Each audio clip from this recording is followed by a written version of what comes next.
Labdien, labrīt, brīnišķīga svētdiena jums visiem šeit Alfā, kas mani dzird. Mani sauc Kristīna Stakena, un mēs šeit viducītī Alfas sirsniņā, gribētu teikt, Alfas doma laukumā, esam sapulcējušies Eucerina īpaši veidotā diskusiju un sarunu tikšanās pēcpusdienā ar tādu mērķi noskaidrot, ko tad es būtu vēlējusies zināt jaunībā, jeb šeit notiek sarunas par to, kā tad ikdienas izvēles ietekmē mūs un mūsu attiecības ar šo procesu, ko mēs dēvējam par novecošanos. Un mēs esam jau pārunājuši gan ar dermatoloģu, gan ar uzturu speciālistu, arī ar psiholoģu. Jāparunā ar kādu īstu cilvēku. Tā man gribētu teikt, dzīvot to skaistumu kopšanas rutīna, kas der jūsu dzīvēm. Tagad mēs dzirdēsim tiešām viedokli no kāda, kurš spēja apvienot šos ekspertu ieteikumus uz reālo dzīvi. Un šeit man pievienojusies ir satura veidotāja un sieviešu online veselības programmas Rocky Girls Club autora Rebeka Basina. Labrīt, Rebeka. Labrīt. Kā tu šorīt jūties? Es jūtos nedaudz uztraukusies, jo, godīgi teikšot, neesmu bieži uzstājusies publikas priekšā ar mikrofonu. Protams, savā industrijā, sportā es jūtos kā zivs ūdenī. Ja tu gribi, mēs varam vienkārši tupties visu laiku, un tad tu jutīsies, es domāju, kā tev palīdz. Nē, es jau tagad jūtos labāk, ieraugot tevi, es tiešām jūtos labāk, paldies par to. Bet, jā, es jūtos labi, jau tagad jūtos labi, paldies. Es tevi saprotu, jo, ja man liktu, piemēram, ar mikrofonu vingrot, taisīt presītes un turpināt skaitīt un kaut ko jēgpilnu dabūt no manis ārā, nu tur nekā tas ir labāk, tas ir labāk nekā uzdot jautājumu. Liekas, parunāsim kāds 20 minūtes par tiešām vērtīgām lietām. Tas tur es jūtos arī savā komforta zonā. Pastāst varbūt bišķi vairāk par sevi cilvēkiem, kas nezin, kas ir Rocky Girls Club un ar ko tu notarbojies ikdienā un kas varbūt tev nav noķēruši vēl Instagramā aiz astes. Jā, paldies. 12 gadus es darbojos fitnesa industrijā. Esmu vadījusi simtiem grupu nodarbības, simtiem privātas, individuālas nodarbības. Līdz es sapratu, ka katra profesija liek tev attīstīties, ja tu vēlies kaut ko radīt vairāk, ja tu vēlies noteikti parādīt savu to autora produktu un savas vērtības. Jā, un es radīju savu sieviešu online platformu Rocky Girls Club, kur mēs gan kustamies apzināti, gan ēdam sabalansēti un arī galu galā mācamies dzīvot normālu dzīvi, ko dzīvo katra sieviete. Taču mēs šeit mācāmies, kad un cik daudz tas ir ok katrai normālai sievietei, kura arī grib baudīt dzīvi, nevis tikai dzīvot pēc grāmatas, jo reālā dzīvē tas nav iespējams. Redz, mēs jau tieši iepriekšējā runātāja tieši par to arī runāja, par to, ka tā kontrole, kur mēs mēģinam ieviest pilnīgi visur, arī nav darīšana, un tad tik tiešām mēs šo dienu Euceriņu šeit stendā noslēgsim ar to sarunu par tevi, kā tad tev ir izdevies izveidot priekš sevis šo balansu un kā tu to mēģini un nodot citām tavām sekotājām, sievietēm, vīriešiem tev apkārt. Kur tad slēpjas tā balansa atslēdziņa? Balansa atslēga noteikti ir pašizglītošanās. Un neviens par mums nezinās labāk, kā mēs paši. Un noteikti tikai patiesībā noticot tam, ka mans ķermenis zina, kā man vajag, šajā brīdī sākas izaugsme. Un ja mēs mānām sevi un domājam citu cilvēku domas vai daram to, ko man teica citi, tā noteikti nebūs tā patiesā enerģija un atklātums, ko mēs izjūtam pret sevi. Un, manuprāt, tas balans ir tikai, tas balans rodas tad, kad mēs apzināmies, ka mēs arī, protam, ticēt sev, ka mēs arī, protams, sevi dzirdēt, nevis tikai varbūt Kristīna sevi labi sadzird vai varbūt Rebeka sevi labi sadzird, bet es zinu, kā man vajag. Un, manuprāt, šeit rodas tā skaistā dzīves uztvere, ka tu saproti, ka tu arī sev vari ticēt. Kā gadu gaitā ir mainīsies tava attieksme pret skaistumu un ādas kopšanu? Mans ceļš ir bijis ārkārtīgi pārpildīts ar visu, ko vien var likt. Sākts ar slikto. Ar visu, ko vien var uz sejas māzēt, No. to es visu esmu darījusi. Un es savukārt esmu tā paudze, kur jau 16 gados domāju, kur kaut ko ielaist, ko varbūt man vajadzētu kā dzimumzīmi noņemt vai tādā. Kā uzlaboties, Jā. Bet es visu kaut ko esmu pamēģinājusi. Ļoti agri sāku visas lāzera epilācijas. Protams, es neesmu pārspīlējusi ar injekcijām un neesmu pārspīlējusi ar ķirurģiskām iejaukšanām, taču esmu izmēģinājusi tiešām ļoti daudz procedūras, ļoti daudz meistarus, wannabe meistarus, visu kaut ko. Baigi forši tāda īsta un dzīva atzīšanās. Jā, man interesēs viss, kaut kur es bijis, viss kaut ko es izdarījis. Tas, man liekas, tas, kas trūkst sabiedrībā, jo mēs ļoti bieži gribam tā kā paslaucīt, pateikt, nē, šito nedari, šis nav labi, ja tu dari to, tas nav labi, ja tu dari to, tas nav labi. Nē, labi ir tad, ja tu dari to, ko tu gribi darīt pats sev un pati izmēģināt. Nav ko vienmēr arī visos klausīties. Pastāsti pat par sevi, kādas ir tavas rīta un vakara rutīnas. Es zinu, ka tev ir 3,5 gadus vecs bērniņš. Tas nav tāds mazs izaicinājums, tur vadīt Rocky Girls Club, profesionāli attīstīties, izdarīt visus mājas darbus, vēl mazu torpēdu mājās nomenedžēt. Pastāsti, kā tev izdodas to balansu atrast, ko tu dari no rīta, ko dari vakarā, runājot par skaistumkopšanu? Par skaistumkopšanu. Tā. Par cik es minēju to, ka šī pieredze man skaistumkopšanā ir bijusi gana liela. Es esmu sapratusi, ka nevienmēr mūsu rutīnām ir jābūt pārsātinātām. Teiksim, mēs sākam tur ar jogas praksi, tad mēs iedzeram siltu ūdens glāzi, tad mēs veicam dopamīnu lēcienus. Tev jau mazais, jau 15 reizes ir noraustījis. Es viņam saku, sēdi klusē, man ir mans rutīna. Bet, Bērnu tiesību aizsardzības birojas tā. Bērnu emocionālā veselība tiek iedragāta. Un tad es ešu kvarkas viņu pārreiz. Man patīk tas humors, ļoti labi. Jā, joks, jā, bet manuprāt, mana tā rutīna noteikti ir vienkārši attīrīt un mitrināt seju, ko es esmu priekš sevis sapratusi, ka mājas kopšana ir 80% no mūsu skaistuma, mūsu ieguvuma un noteikti tāds labs ārsts, kuram mēs uzticamies. Protams, līdz ārstam labam, kuram mēs uzticamies, noteikti ir jāvelta savs laiks, jo tiešām šie speciālisti ir tik daudz, bet atgriežoties pie rīta rutīnas, man ir tie paši dopamīna lēcieni, kas vienkārši iekustina limfu. Jā, bet Kas tie tādi? Piedod, es tiešām nezinu tādu dopamīna lēcienus. Tu vienkārši stāvi, tu lec uz vietas un iedomājies, ja es rītu, tā kā ir viena Rebeka, ja es sāktu rītu ar cigareti, ar melnu kafiju un telefonu, es izveidoju tādu, divi ir dopamīni. Es, piemēram, pīpējot vai dzerot kafiju vai ar rokās ar telefonu, es rītīgi paceļu dopamīnu augšā. Savukārt ar lēcieniem es arī paceļu šo dopamīnu augšā. Kāda ir ieguvuma no abām? Šeit pirmajā Rebekas versijā es iekrašoju, man ir kārtīgs dopamīna crash, un tajā brīdī, kad jau man šis crash ir beidzies, es gribu atkal nākamo crashu. Savukārt šeit otra Rebeka pamostās. Lecīgā. Jā, lecīgā Rebeka pamostās bez telefona un vienkārši lec, un tajā brīdī tu vienkārši visu izpirni ārā. Sākumā nemaz ilgi nevar nolekt. Ko tev vīrs teica, ka tu sāk tā lēkāt no rīta? Viņš baigi nezina, viņš aizved bērnu uz dārziņu. Kas tur notiek mājās aiz durvīm, tā ir cita sieviete. Tā ir atslēga, jā. Jā. Un viss arī nav jāzina. Nav. Lūk, un tad es tur izlecu nedaudz, varbūt ne katru rītu, bet tas patiesībā palīdz. Es tagad pēc mūsu sarunas jau googlēšu, kas ir šā lēkāšana. Dopamīna lēcieni. Tāds arī saucās. Un cik ilgi tu lēkā? Es ilgi nemaz nevarēju sākumā nolikt, principā tas ir līdz 4 minūtēm. Sākumā pietiek ar minūti ar pusi, un vienkārši tāds bišķiņ jocīgs, vari pat uzlikt austiņas uz ausīm, izlēkāt, un fantastiski enerģiju tu iet dušā. Vienkārši brutāli lec, jā? Tu vienkārši tā čilā izlēkājies, un ir ļoti labi sajūta. Lūk, un tad iedzer ūdeni un sāc savus darbus, jo galvenais tā rīta rutīna ir tāda, ka mums ir bišķi jāsaprot, kas ar mani notiek šodien, jo pīpējot vai dzerot melnu kafiju un pastoties telefonā, tu īsti nesaproti, kas tad notiek tagad, un tad tu vienkārši dzīvo bišķiņ citā sevis versijā visu dienu, bet tad, ja tu tiešām nedaudz, kaut 5 minūtes prioritizē sevi no rītiem, tā diena ieiet nedaudz citā enerģijā. Savukārt vakari tieši tā pati rutīna attīrīt, mitrināt seju, miega kvalitāti, miega higiēnu. Man ļoti žēl tās sievietes, kuras strādā naktsmaiņas, kurām ir tiešām šie te Piedodiet, mums tāda viena te ir. Jā. DJ Jā. meitenīte.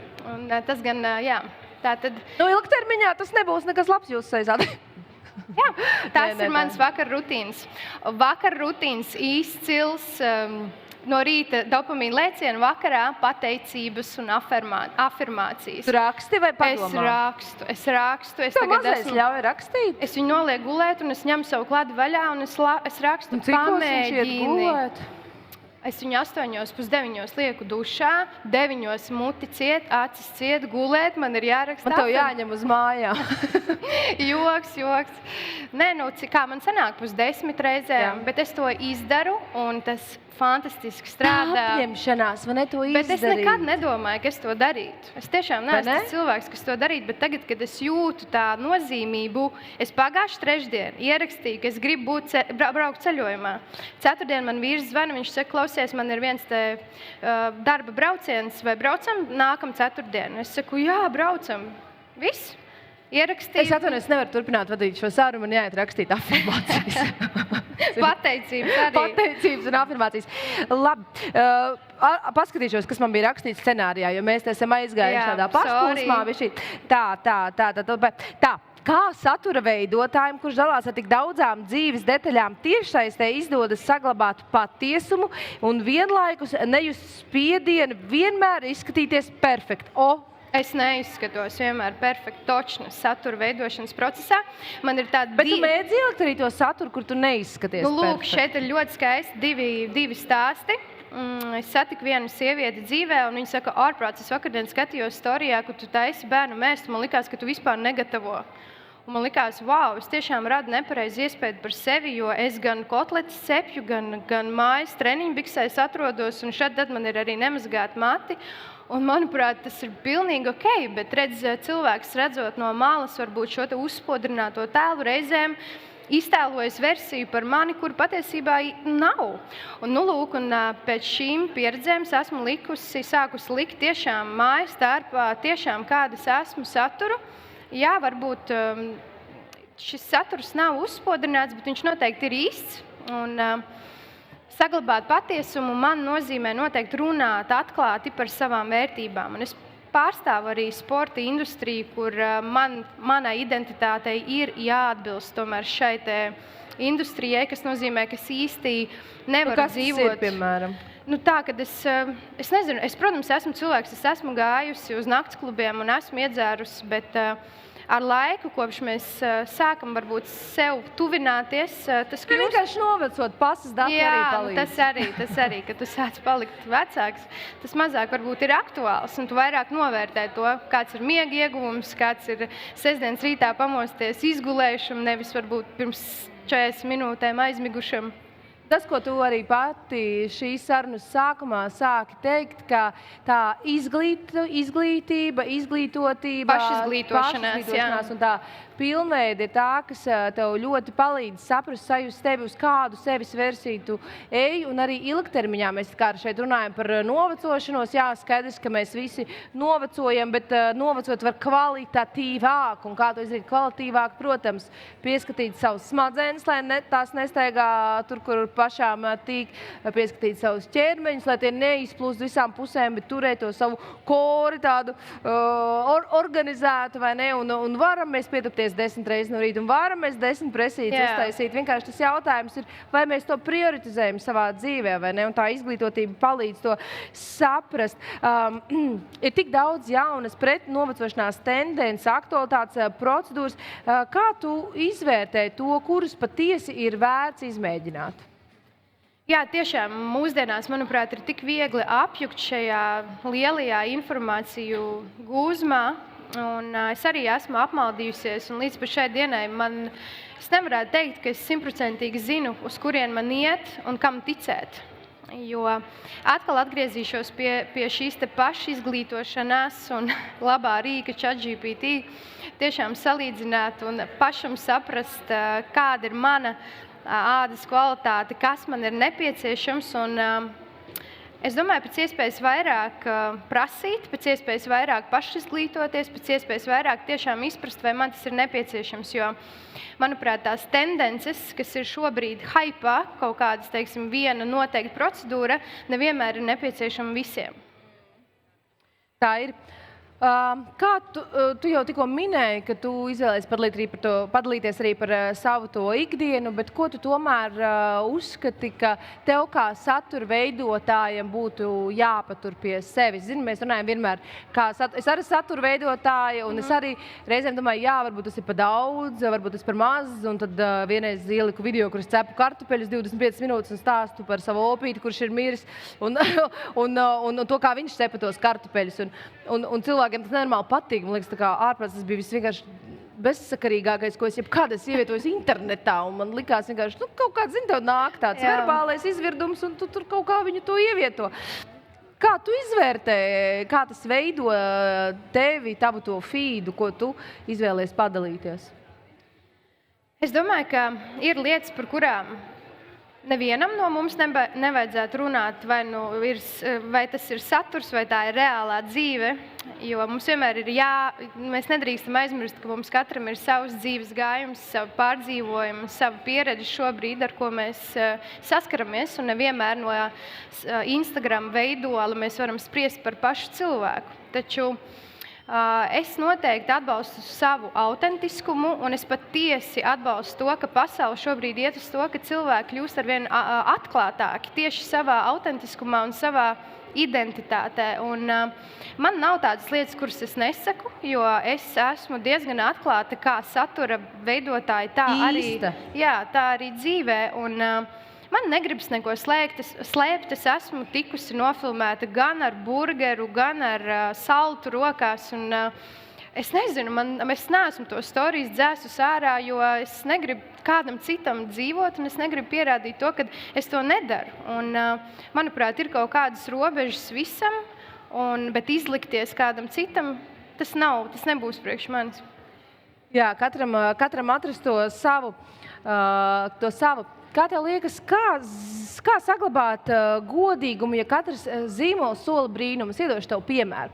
Mums nav noslēpums, ka zīmoli sūta ļoti izteiktus brīfus, kādām ir jāizskatās reklāmām. Un tad tu šķirsti to savu Instagram, šķirsti to savu TikTok, un viss ir kā pēc tāda pēc vienas receptes uzceptu tā spāņu siera baska kūka. Ja? Tā. Saprot? Un tā kā vairāk vai mazāk varbūt atšķirās, ar ko mēs dekorējam, bet faktiski tas ir viens tas pats. Kā tu nenonāc konfliktā ar kaut kādiem šiem brīfiem, ar to, ka katrs zīmols sola to super brīnumu, un tagad tev par to maksā, un tev tas ir jāizvieto, un kā to? Tu saproti, ko es Jā, noteikti nepiekrist visam, kas nāk. Noteikti izvērtēt, par ko mēs runājam, jo tā ir tāda... Par tevi personīgi, kā tu dari? Es tā arī daru, un es noteikti izvērtēju, ar ko es sadarbojos, jo man negribas vienu dienu reklamēt Arielu, otru dienu Pervalu un teikt, ka viņi abi ir super un pērciet abas. Es tiešām izvērtēju, ar ko es sadarbojos, un es arī paanalizēju, cik šis zīmols, kas man piedāvā sadarbību, ir uzticams un cik viņš ir... tā teikt, pasaulē zināms. Kā sākās tava sadarbība ar Eucerinu? Eucerina man uzrunāja kā satura veidotāju. Tieši man aizķēra šī tēma par to, cik daudz kļūdas es esmu pieļāvusi jaunībā.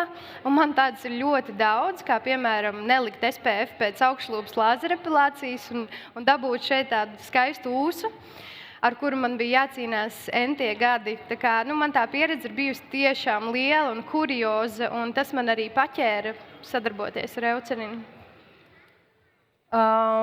Kāds būtu tavs galvenais padoms kādam, kurš tikai varbūt sāk domāt par kaut kādu produktu ieviešanu savā dzīvē, par tādu ilgtermiņa ādas kopšanu? Ko tu eksperimentējot un ļaujoties savam eksperimentētājas garam ieteiktu?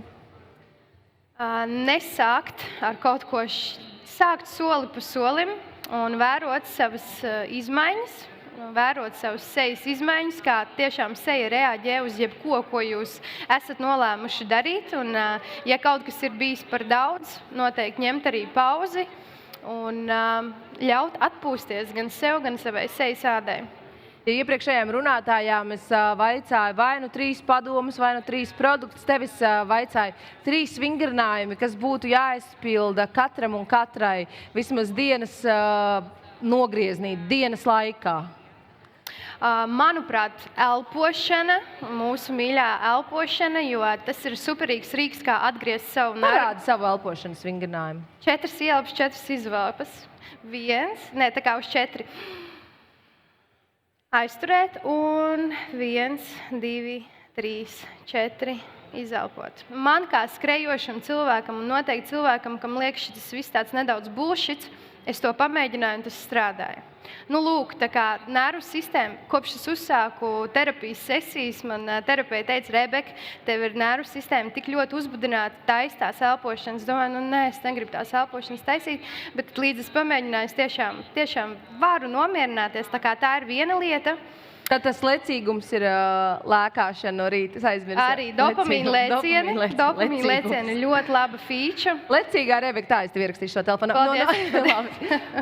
Jā, forši. Kas varētu būt tā trešā lieta? Presīti nevajag uztaisīt? Nē, bet tas ir tā kā zobus mazgāt.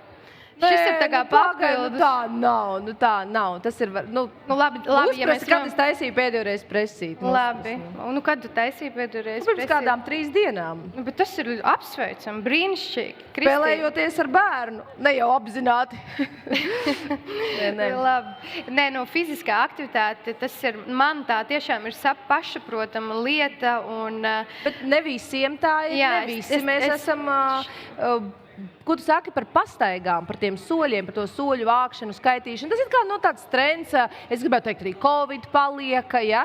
Kas ir tāda forša pozitīvā paliek, ka mēs izvēlamies veikt šīs garās pastaigas, vai paskatīties tur telefonā pulkstenī, šodien tur es nogāju tikai 1,5 kilometru, un lai tas būtu pa veikalu, nostaigāšu 10, piemēram. Jā, pastaigas ir superīgs rīks tieši tā, arī mentālajai labsajūtai, taču mums nedrīkst aizmirst to, ka ar pastaigām vien nepietiks, jo tā ir viena veida slodze, un mūsu ķermenis mīl daudzveidību, kas noteikti ne tikai atbalsta sirds veselību, bet arī mūsu muskuļu spēku. Jo sievietei katru gadu samazinās muskuļu masa, un mēs nedrīkstam aizmirst par to, ka, lai atbalstītu savu hormonālo veselību, muskuļu masa un tās noturēšana ir pirmais, kas var atbalstīt mūsu hormonālo fonu.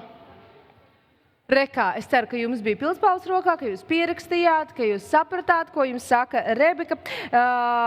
Es dodu dažas minūtes jautājumiem. Mums šeit ir fauna zona izveidojusies priekšā. Dāmas, jums noteikti ir kāds jautājums Rebekai, lūdzu.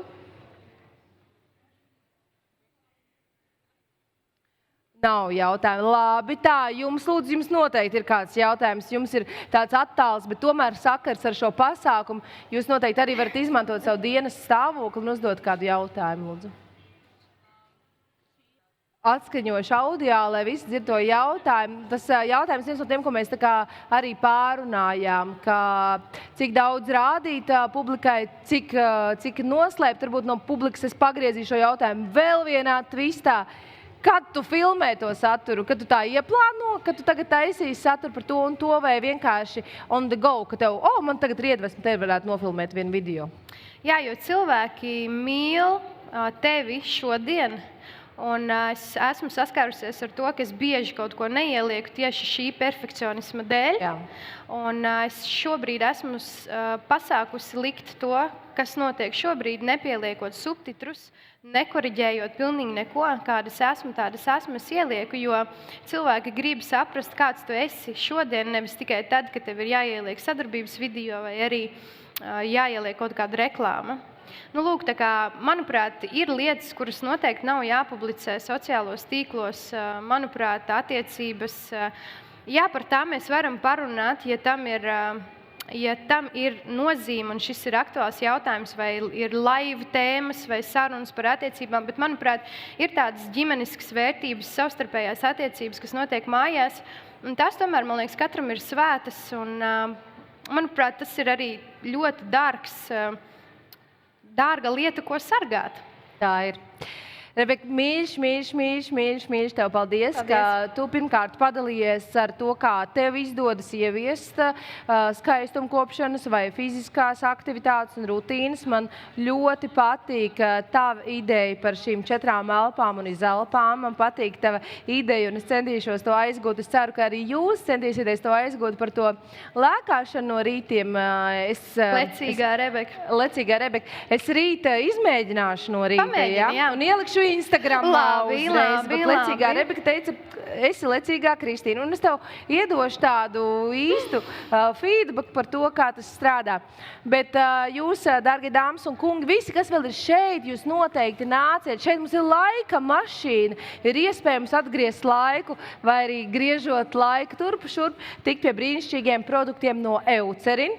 Un runājot par Eucerin produkciju, jums ir jādodas arī uz mēnesi aptieku. Tur īpašiem produktiem šodien un līdz pat 30. novembrim ir arī atlaides. Arī tās, kā saka, mūs iepriecina un tās ir jāņem vērā, jo nākties Ziemassvētki un noteikti Eucerina produkcija vai varbūt kāda forša dāvana, kas tev no šīs dienas sarunas kā tāda atmiņa paliks.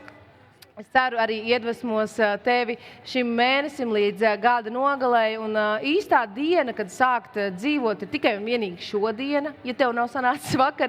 Un līdz gada beigām tiešām ir palicis nedaudz vairāk kā mēnesis. Un ja tu šogad apņēmies kaut ko dikti sākt un dikti darīt, un saprot, ārpēc novembra beigas man kas nesanāca, vienkārši sāc šodien ar jebko, ar vismazāko izmaiņu, vai nu izdarīt izvēli, notīrīt sejas kosmētiku vai ielikt trešdienas kā savas pašapkopes dienas no sērijas, ka tu velti laiku sev, vai nu tu palākā vai pavingro vai notīri sejas ādu vai sāc lietot kādu produktu. Es jums saku lielu paldies, ka jūs skatījāties. Es saku lielu paldies visiem šeit klātesošajiem.